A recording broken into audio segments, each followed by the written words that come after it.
What does it actually look like to practice intimacy with strangers? I feel like I practice it every day. Like I'm at the bank and I'm looking in the teller's eyes and I'm asking them how they are, just simple things where you feel like we could all, and most of the time, everybody's like staring at their phone and, in this like little world and the headsets are on. You don't have the same high stakes when you're practicing with someone you never met. And you're not as defensive because you never met them. So you have more openness to kind of hear how other people perceive you.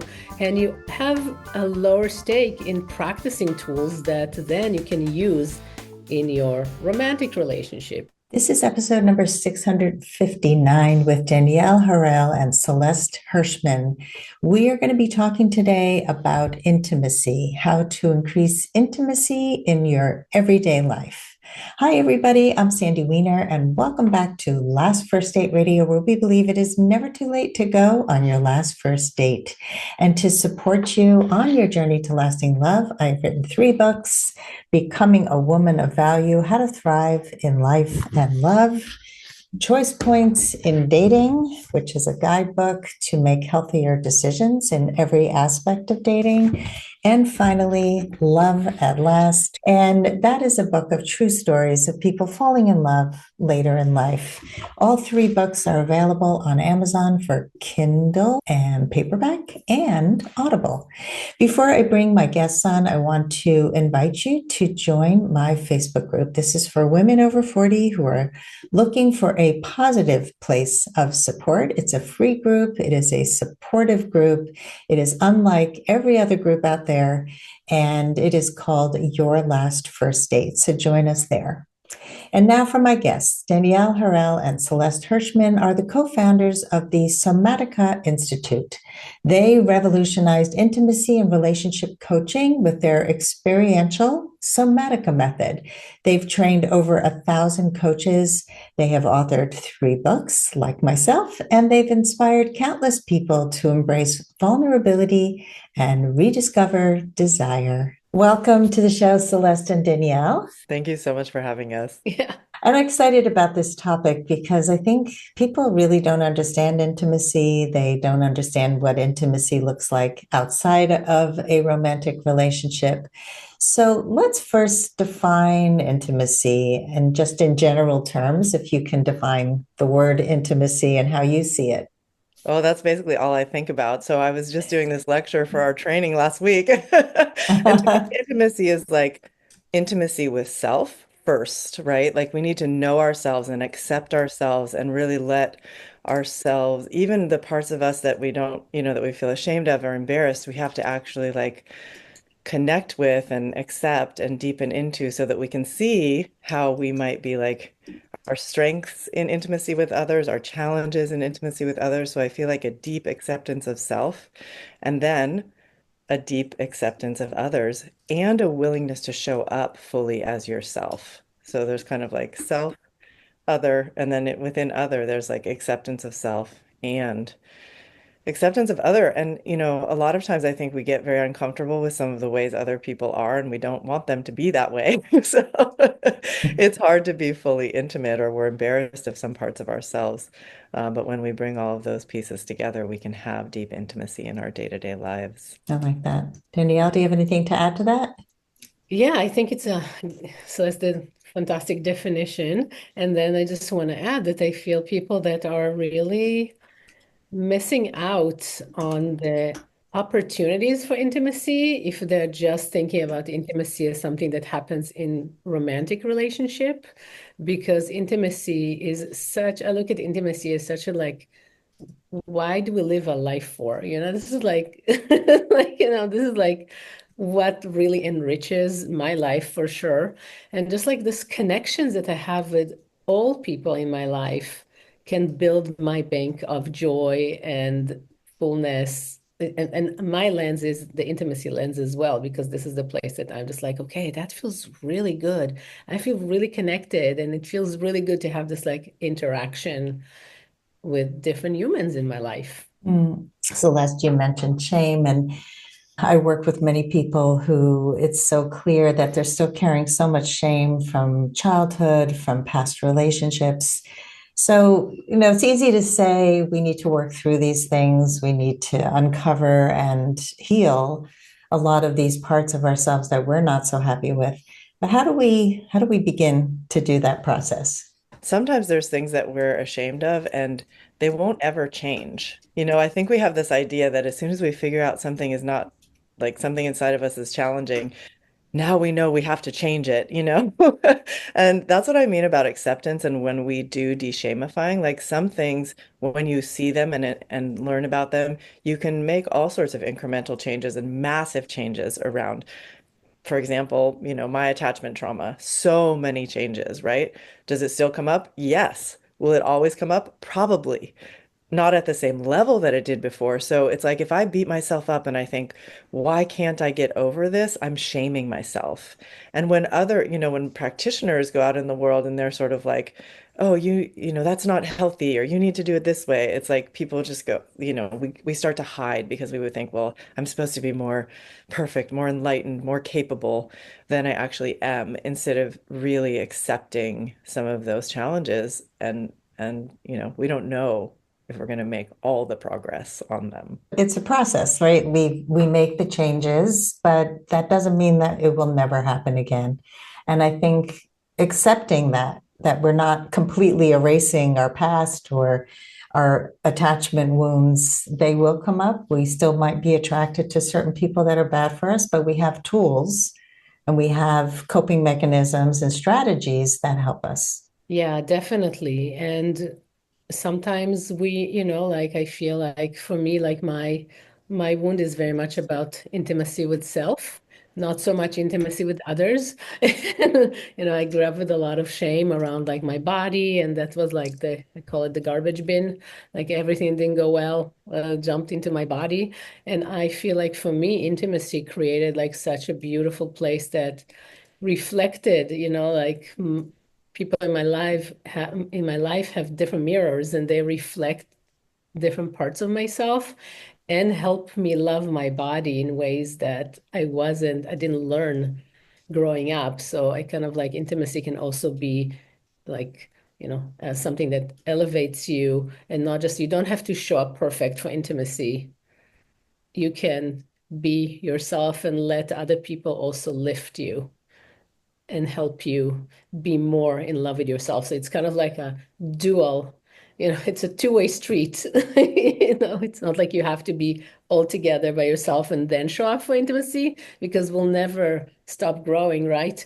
And then like, or like things will show up and then we can use the connections to take in and develop our self-love lending strip as well. Yeah, I love that. I think it just brought to mind, I was at dinner last night with a woman who used to be a client, and we've become friends outside of coaching. And she was talking about being put on the spot at work to talk about herself to a bunch of interns who were new to the company and just tell her journey and how she got there. And she was so thrown off. And she said she started rambling and then stopped and said, I'm rambling. I'm really nervous.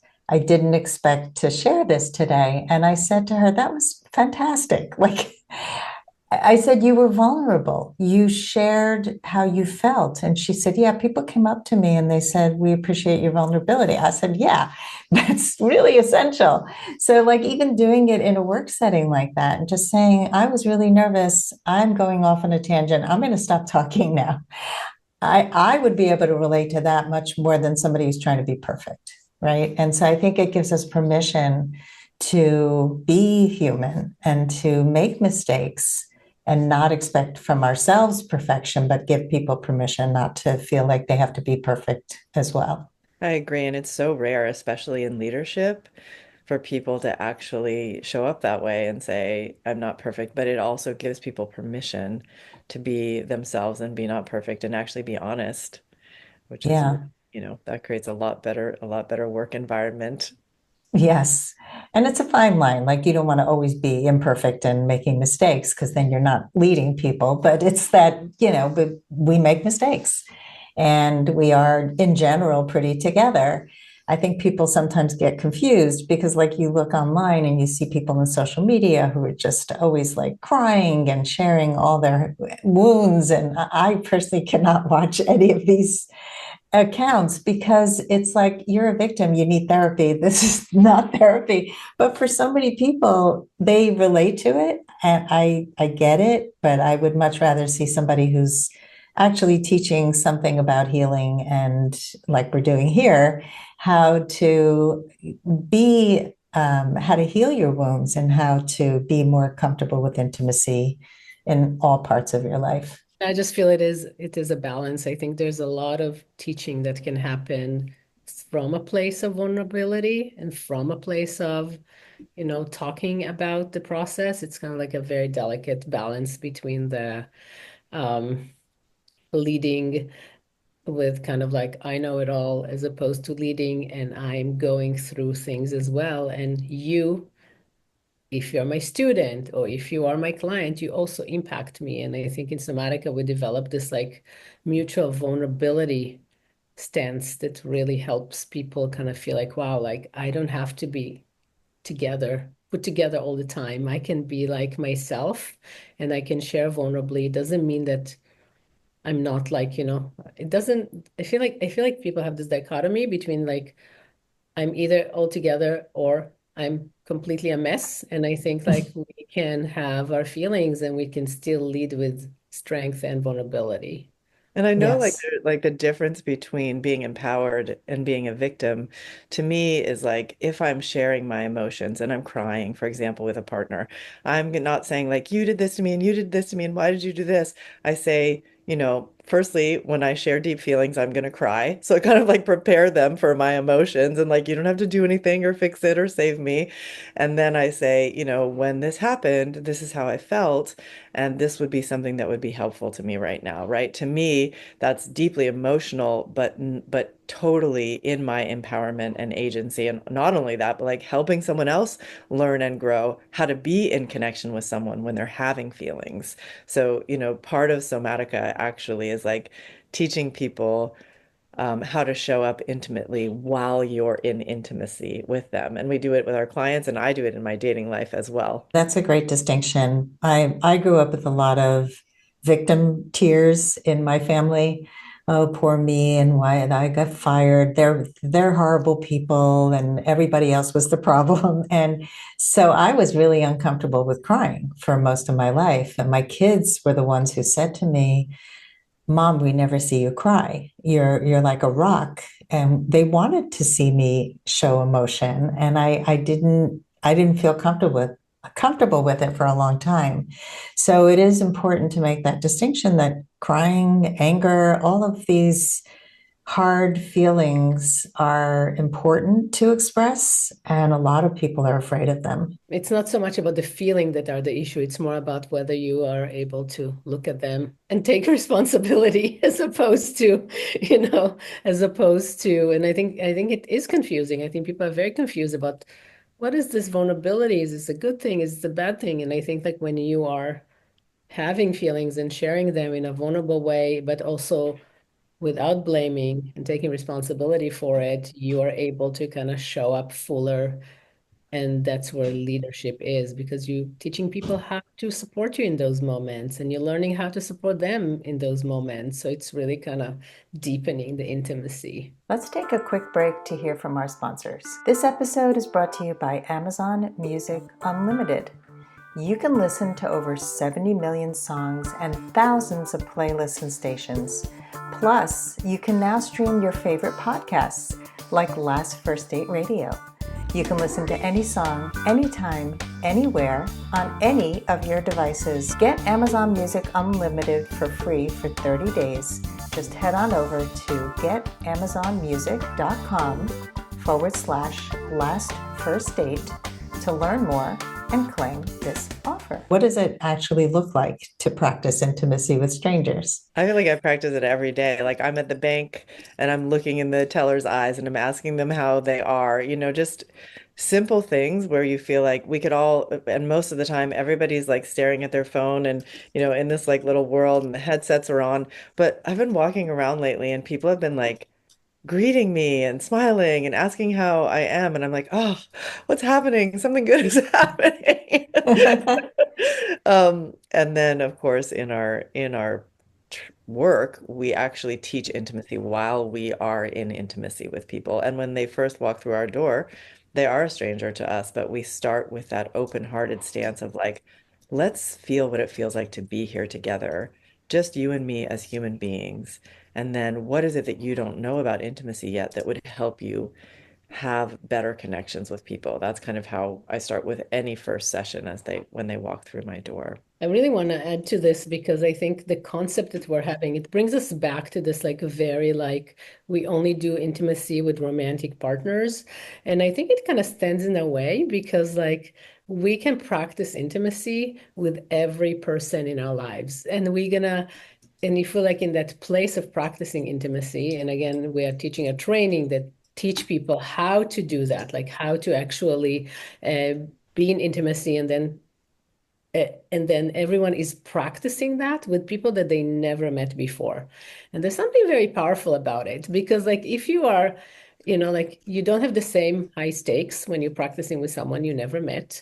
So you kind of like also more and you're not as defensive because you never met them. So you have more openness to kind of hear how other people perceive you, and you have a lower stake in practicing tools that then you can use in your romantic relationship or with your relationship with your parents or your siblings or anywhere else. So that's kind of like creates a safe environment to practice foundational tools. I love the idea of practicing on lower stakes people because so many times in the dating world, for example, people come out there and they put so much at stake for every date and they're afraid to be themselves and they're afraid to ask the hard questions and share parts of themselves that are vulnerable. And if we can do it in a practicing way, that's actually the woman I was out with last night was just about to end a relationship. And she said, I could just let it fizzle out. And I said, well, why don't you practice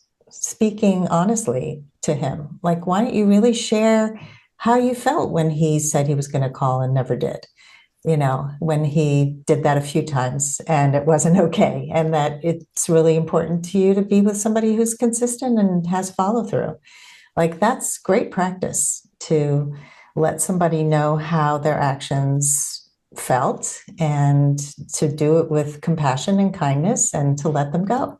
But so many people do not communicate at all when it comes to dating. I think that just talking to strangers, you're right that so many people are on their phones and don't look up. I mean, I do talk to pretty much everybody, and I did not do that most of my life. But I think becoming a coach and really appreciating these skills and how much I get out of it as well. It's just you can have neighbors that you've never talked to. You can have the person who walks the dog while you're taking a walk, and now you're getting to know them and talking about their dogs.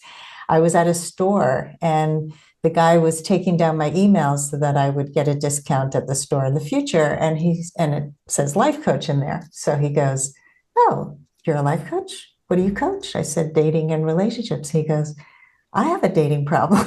So we just started talking over the cash register, and he was a young guy. He was like 19. He was afraid to date somebody because she had never had a boyfriend before. And I talked to him about being vulnerable and talking to her about, he's like, I can't do that. That's too soft. I want to be a gangster, And he was like, and then the woman next to him asked me a question about talking to a guy who was like, she's a sophomore, he was a freshman. They're young, they were teenagers. But I walked away like just with a big smile on my face that I was able to at least have them be able to talk about a tough situation and have some feedback from somebody who's a professional. I don't usually do that, but it was just like so fun. And, it was a win-win situation. And I think just making those connections, however you do it, is fantastic. Yeah, I agree. As a coach, it's just like it's the only thing that I want to talk about anyway is relationships and intimacy. It's like, okay, so if you're paying me or not paying me, that's what we're going to talk about. And I love to help people. Like I help people all the time out in the world. And I also, and then if the people want very concentrated help, then they come into our offices or, the coaches that we've trained. But for sure, it's just like the more you see people open up and be themselves, the more joyful life is. And I just want that for everyone. Yeah. Let's talk about when people are actually in a romantic relationship. And so many times people don't have chemistry right away. I actually tell people not to look for that spark right away. But you say there's a way to create chemistry, especially if there isn't an immediate connection at first. Tell us how people can do that. What is chemistry? Okay, maybe the question is like, what is chemistry? And I think when people come into a dating life, when people come in onto a date and they just like have a little bit of a list and they like, okay, let me take this list. That's really hard to create chemistry like that. Okay. Sitting present in the moment and seeing how I'm going to enjoy myself, like taking the, critical brain off and just say like, how do I enjoy with this person? What's happening here that feels really good? That's kind of like the place to start to even see if there's something happening. Am I enjoying this experience? Am I enjoying this date? Okay. I don't recommend to people to like keep dating people that they're not enjoying dating. It's not a good recommendation. And also, I feel like Yeah. you can have like enjoyment and intimacy with everyone. Like I've definitely been on dates where I knew right away, like I wasn't attracted to someone. It happened to me not too long ago, and I was like, I'm having such a good time. Like we're talking deeply, or I'm getting to know this person. They're very kind and sweet. They just weren't totally my type attraction wise, but that doesn't mean that I can't have like amazing intimacy, total fun with them. And when it does come to actual chemistry and you're thinking, I'm gonna build, maybe something's gonna build from this. I think people get very future oriented. I know I used to as well, and I couldn't stay in the relaxed connection of the present moment. I was always like, what's gonna happen? And is this gonna be the thing? And trying to make it into a relationship so quickly. And I feel like that we get a lot of training, especially people socialize as women, to like make a relationship as opposed to deeply get to know someone and to continue to get to know them over time as opposed to like lock them in. So I've learned so much about just like that intimacy is actually something that we have in moments and it changes over time and there's no way to lock it in. It doesn't stay the same as much as we wish and we promise and all of these kinds of things. Like, nope, you know. But you can have long-term Yeah. amazing connections with people if you allow for those transformations and changes to happen and you keep showing up each day and rolling with them. Yeah, I also want to add because like I think like when we talk about intimacy, we can have different kinds of chemistries with different people. There are people that will be like really intellectually compatible with, and we're gonna love to talk to them. There are people that will be like really good in like traveling with, and there are people that will be like really gonna have hot sex with. Okay. And we can talk about sex later because it has like its own components of how you can build it, and there's a lot of mystery around it. Like like because there are ways to improve compatibility or even check if you have higher compatibility with someone because we're not even like tapping into the swell and the richness available. But I want us to think about it that sometimes we can have amazing relationship with someone and then like it's not gonna be across the board on all the places that we want to be fulfilled. Totally. I mean, I think that's one of the biggest problems with modern dating is that we're looking for everything in one person. And if you have your needs met with this person, you're going to have other needs met with other people. And I think that's a healthy way to approach the whole thing. I definitely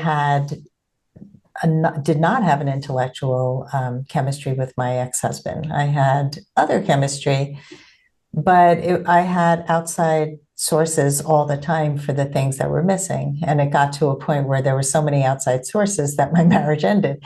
So you have to, it has to be balanced. But yeah, so let's talk about like with a partner, how do you assess the sexual chemistry, and especially maybe it started out really strong and then certainly with young couples and young children and lots of stressors, chemistry can change. You're not that interested in having sex because it feels like a chore for a lot of women.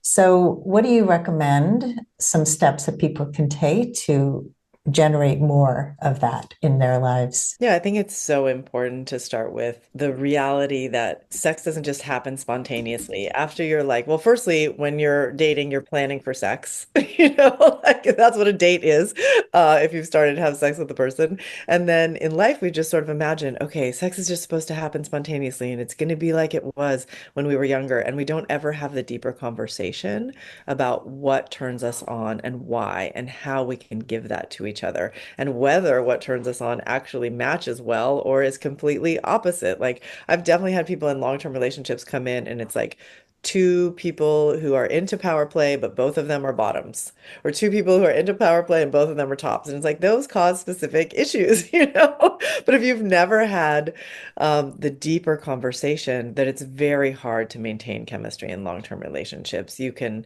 and that's why it just goes to the back to the back burner, because if it's a chore instead of a resource, if it's not fulfilling, then it's like, why are you even doing it? You've got enough chores on your list, you know? Yeah. And many times couples don't have those conversations because they don't even know that it's a conversation to have. It's not because they don't want to. It just it's just that they just don't know that that's a conversation to have, because the way we look at sex in our culture is that it's supposed to happen spontaneously and the fire is supposed to last because that means compatibility. And that's actually not necessarily true.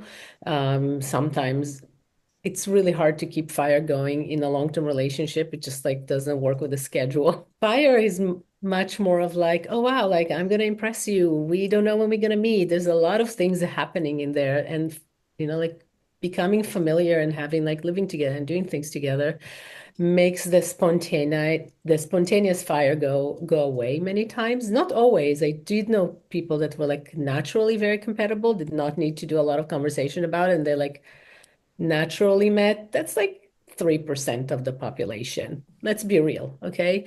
And to really keep growing in that field, people need to understand that that's something that they need to pay attention to and learn tools around, and we have classes that we talk about like how to understand what really motivates you in sex, how to create sex as a resource, because now it gives you something and not just like a chore to do, because it's fulfilling and it feels like you deepen the connection and you're able to go to deeper conversation with your partner around like what is it that turn you on, what turns them on. So people just experiencing deeper intimacy when they go to that level of conversations, and then they start to break it down and see how to give you what really turns you on. Because again, people think sex is just the act of penetration, maybe a little foreplay. Sex is like the way you look at me and the way you touch me and what you tell me, and sometimes how you take care of me. Like everyone has different ways that will lead them to the heights of their turn on and pleasure. And I think it's good to give an example. Like I know for myself, one thing, if like someone touches my face, like really, really lightly and caresses me while they're kissing me, I feel special, I feel loved, I feel precious, and all of those things get me really turned on. But you wouldn't think, I think a lot of times, like especially male partners don't realize, like they're like, oh, I need to touch the parts that are arousing. Instead of like, I need to understand the psyche of arousal. And like for me, it's way more arousing if somebody gently caresses my face than if somebody goes right to my boob, like it's like I can feel it all over my body when someone's kissing me and touching my face in that way. And it's just like, oh, I melt and like my body just opens up and I'm like so much more ready for everything that's going to come if I have those specific things that really turn me on. But we don't usually talk about specifics like that. Usually people are like, oh, I hope it happens, or like if it doesn't happen, probably means they don't love me, instead of like, hey, can you touch my face in this way? And then you're gonna have to teach somebody how to do it.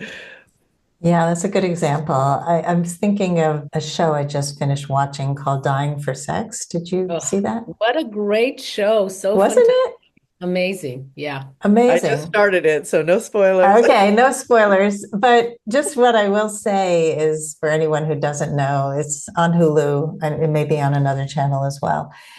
It's based on a true story, I think, of a woman who was dying of cancer and decided to, for the first time, explore herself sexually. And it's so much more than sex. It's really about her knowing she has choices and developing an incredible friendship with another woman who is incredibly supportive and the relationship they have and her ability to even know what turns her on because and ask for what she wants. And I think that's really at the core of it. So many of us can't express what turns us on because we don't even know. And we never knew what was available. And I know that me getting into this field and doing this work, I've had so many conversations with people who I've worked with about how to have better sex, how to not just throw somebody out because they're not doing it the way you thought that they should. Or, I mean, there's a couple who's married now, and the way that they started was he was very aggressive sexually. He had like one move and he did it with everyone that he had been with before. And she was like, what is this? I don't like this. And I said, well, you're going to have to tell him that and you're going to have to guide him. And now they have great sex. But had she not done that, she probably would have not dated him anyway. I mean, she didn't want to date him anyway because she didn't want to date anybody, but that was a whole other story. So she had to get over a lot of her past stuff and also learn to express herself. And I've had people take the erotic blueprint um, assessment because it really breaks down sexuality into categories like love languages do. And I think just the more knowledge we can have about what our turn ons are, what is even available, what we need, how to express it, just it's life changing. It really is. And I think so many people are so vanilla and so rote that they don't even realize the breadth of what's available. Yeah, and you can make even vanilla kind of like swirled a little bit. It doesn't have to be just like vanilla, like special. The little But fudge, yeah, right?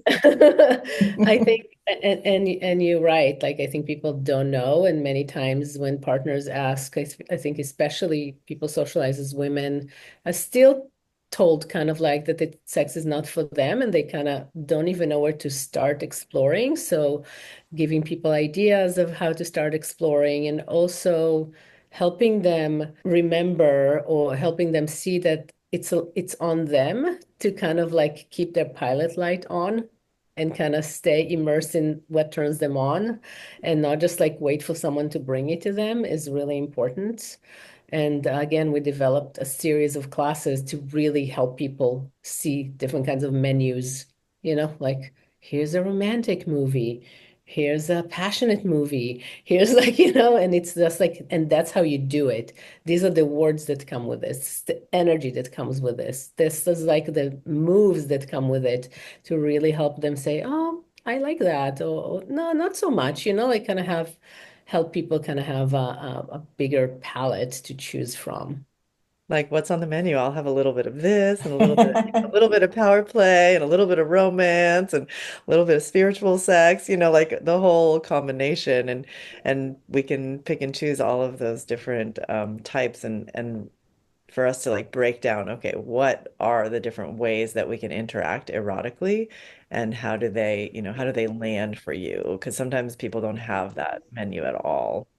Yeah, especially like the tasting menu where you get a little of everything. I love that. And then you can choose. Oh, well, I'll have a little more of the entree. And that was Yes, good. please. Exactly. Let's switch gears a little bit and talk about men, because men are often not raised to be vulnerable. They see it as weakness. They're not raised to share emotions. Men today, a little bit more so. Certainly, the son that I raised was raised to share feelings, but men of probably 40 and up are probably in that category of having a lot of emotional armor. How can they shed that and be more vulnerable with their partners? Yeah, I love working with men so much. I have a client that I'm working with right now, and I see the way he's taken on sort of this protector, hero, caretaker role, and it's really negatively impacted their sexual connection because he feels like he has to manage her emotions.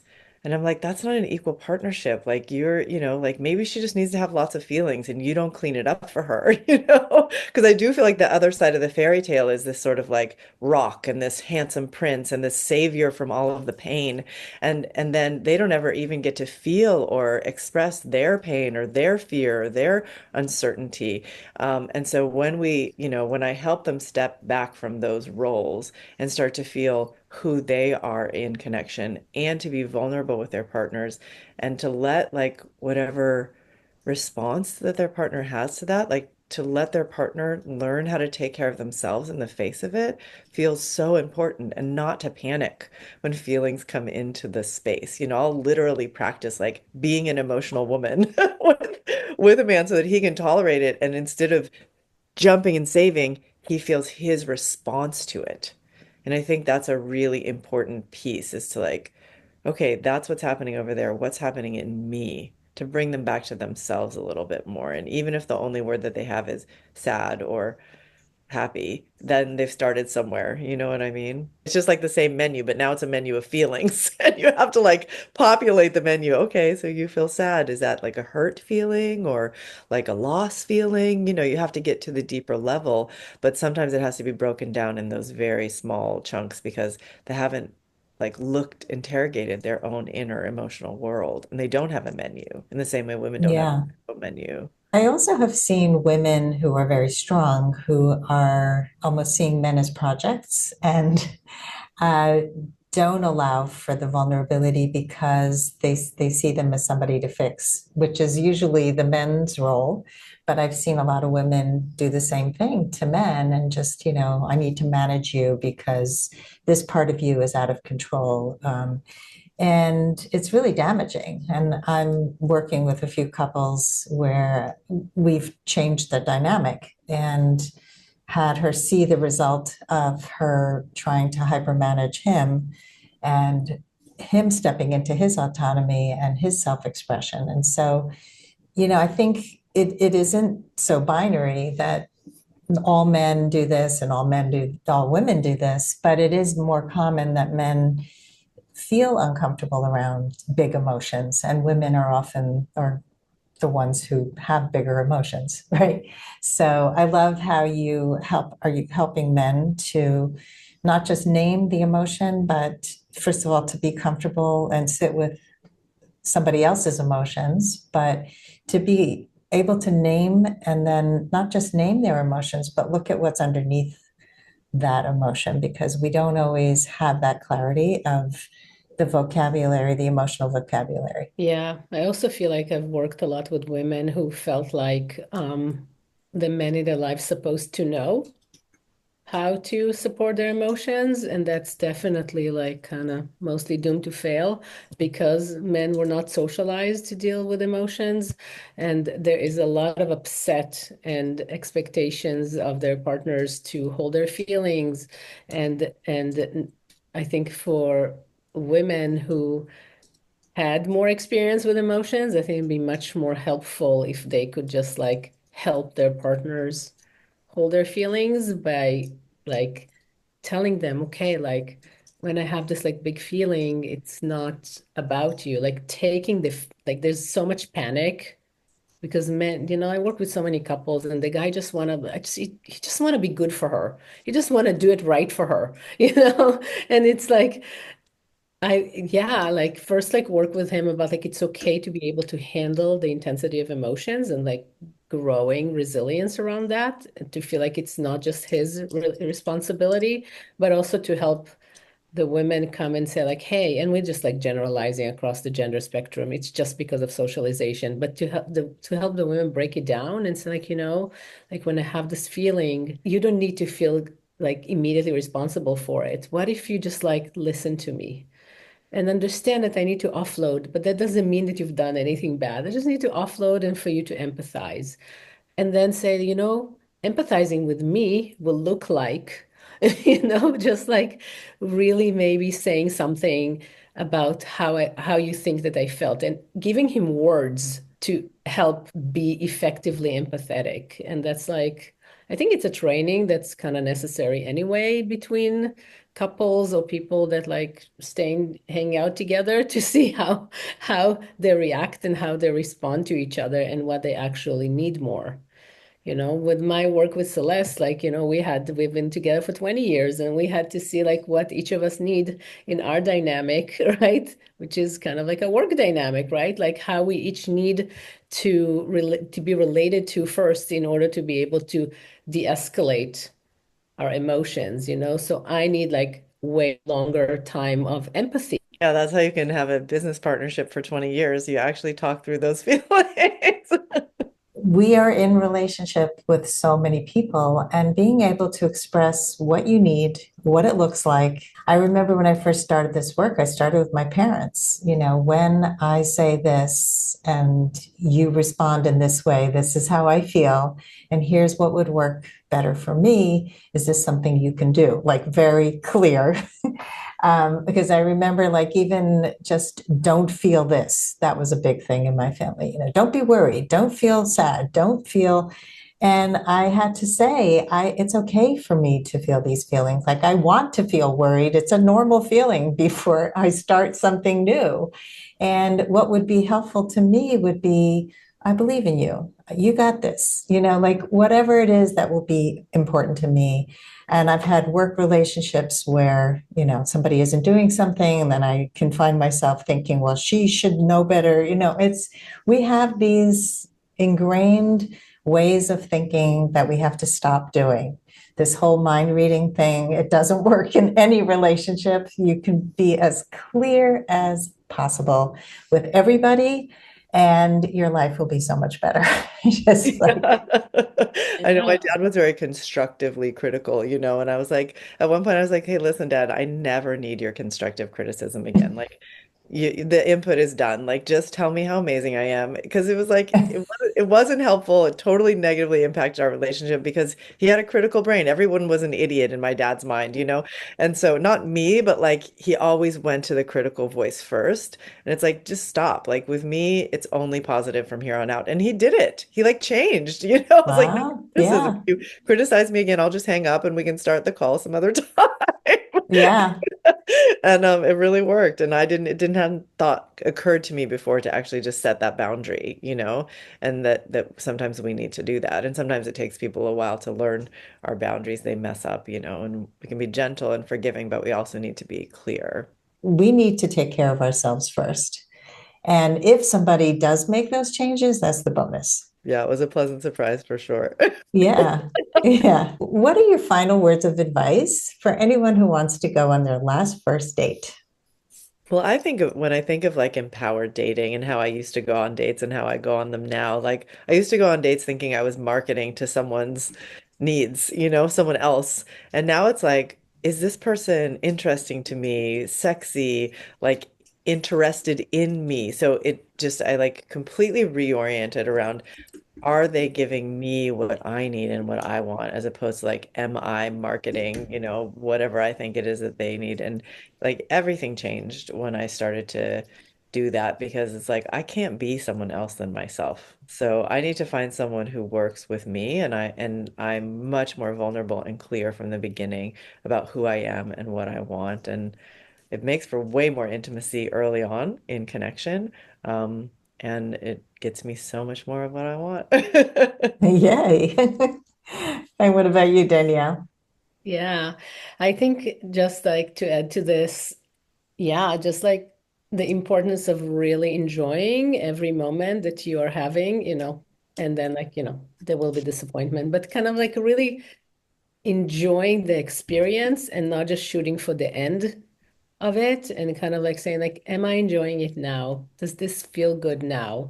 How are we, every connection is an opportunity for deeper intimacy for yourself to explore more intimacy with the other person We like having those moments and kind of like really funnel through that funnel as opposed to the checklist. Yeah, I think people think of if it didn't work out, it's a failure. And what is working out? Like you're meeting people, you're connecting with people. And I think we have so much less burnout and disappointment when you come in, just you're meeting somebody, you're having an opportunity to have intimacy, to get to know another human. It doesn't have to end in the dream of the one, which doesn't exist anyway, but it doesn't have to end in that way.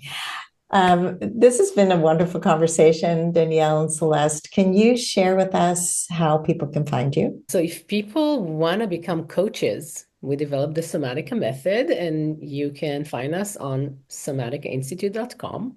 If you want to explore the menu, or you want to like get our classes for like how to find what really turns you on, and find our thoughts about and practices, that all their experiential classes around dating, you can find us on learn.somatica.com. And we have a special offer for your audience. We have a dating class for women, and it is, Love on purpose. and we have a special coupon for you, LFD20, and that will give you $20 off. Well, I'm sure people will be checking out your website, somaticainstitute.com, and finding you everywhere else where you are on social media. All those links will be in the show notes.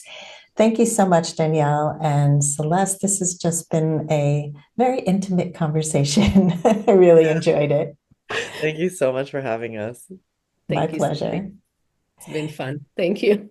And thanks everybody for listening. If you love our show, please give us a high rating and review on Apple Podcasts or Spotify. And as always, here's to your last first date. If you are ready to get unstuck, gain new tools, become more empowered, and finally find your last first date, I'd love to talk to you. Fill out an application to be considered for a complimentary half-hour love breakthrough session at lastfirstdate.com/application.